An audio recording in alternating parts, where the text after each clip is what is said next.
Kwento ng isang magulang na kahit na ilang beses na madapa, ay patuloy pa din bumabangon sa hamon ng buhay. Ako si Judy May Barbatasara, 25 years old. Maaga akong naging ina kaya maaga ko ring naranasan yung mga responsibilidad bilang isang magulang. Si Judy po, isa po sa pinakamabait na anak namin. Kaya nga po nung nag-aaral po yan, parang siya po ang buhay po namin na pangarap namin na siya makakapag-ahon sa amin. Unang-una matalino, mabait na bata. Yung school, bahay lang siya. Nung time na malaman ko na buntis ako at nawalan ako ng gana sa buhay, dun sa part ng buhay ko na yon na ako ay consistent honor student, nabigo ko yung pangarap ng mga magulang ko para sa akin. Parang wala na.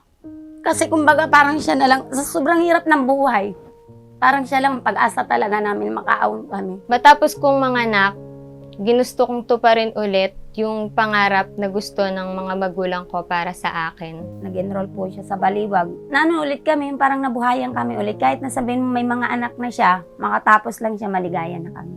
Nung una po, kahit 100 na abutan po namin, na baon, kaya lang sa totoo lang hindi po kasi. Kasi, mahigit 72 yata ang pamasahe. Kaya nga sabi niya, nagkukwento siya, ma. Tanghalian namin ay fishball. Sa unang taon ko sa kolehiyo, dahil hindi ganun kaganda yung income namin, ay nahinto rin ako ng pag-aaral. Nung panahon na yun, parang nawalan na ako ng pag-asa na makakapagtapos pa ba ako.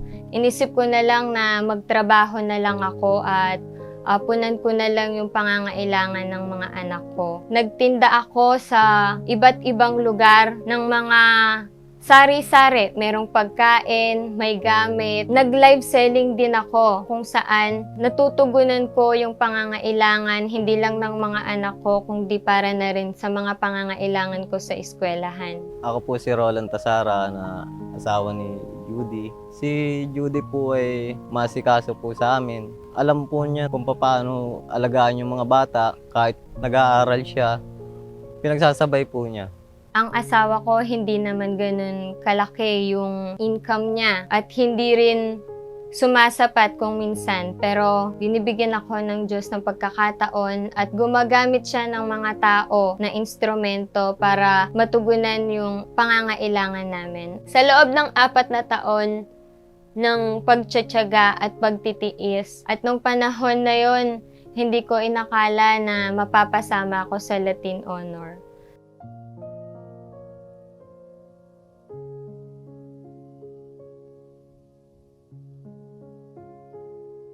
Actually, si Tima, hindi ko siya alam. Wala akong idea sa kanya. Yung pastor's wife ko, nakita niya rin yung flow ng buhay ko, kung paano kami nag-strive. So, na-inspire siya. Tapos, nakita niya yung post ad sa social media.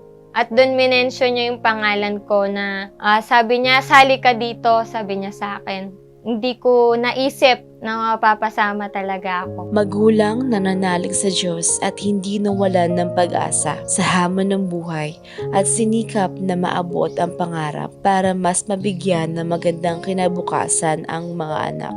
Gagawin niya ang lahat para lang maging maganda ang buhay ng kanyang pamilya. Congratulations, Ma'am Judy May Tasara, dahil isa ka sa 10 inspiring magulang awardee ng Home Along at Astron.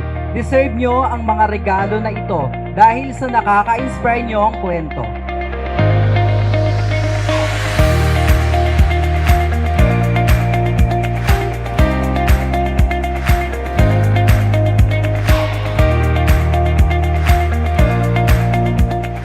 So, unang-una po, nagpapasalamat po ako syempre sa itaas po dahil niloob niya po na isa po ako sa manalo ng appliances showcase na ito.